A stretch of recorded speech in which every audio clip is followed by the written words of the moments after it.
नमस्कार मित्रांनो, मी सर्पमित्र अशफाक.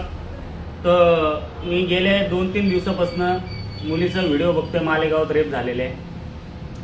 तर त्या चिमुकलीला 3 वर्षात चिमुकलीला दगड टाकून मारण्यात आलं. तर आजकाल ते इंस्टाग्रामवर ट्रेंड झालंय. म्हणजे लोक जी व्हिडिओ काढते ते की हिला फाशी द्या, कापून टाका, भर चौकात कापा, हिला न्याय पाहिजे.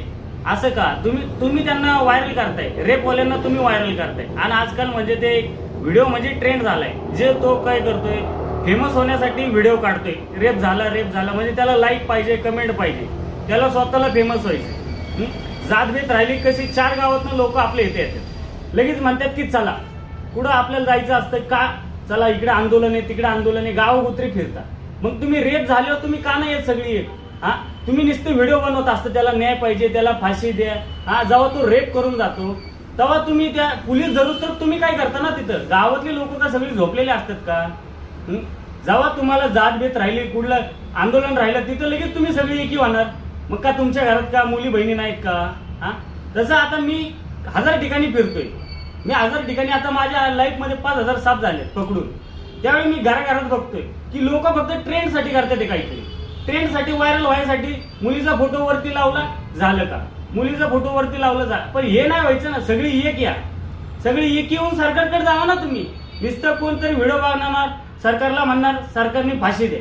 सरकार कसं काय फाशी देईल? ही लोकांमध्ये चुकी आहे. सगळ्यांनी एकी होऊन जर केलं तर काम होईल, नाहीतर कोण फाशी देणार नाही आजच्या घडीला. ही सत्य घटना आहे. ज्याला मी माझं बोलणं टोचन तिने मला पर्सनली मेसेज करा, त्याला मी उत्तर देऊ शकतो ना.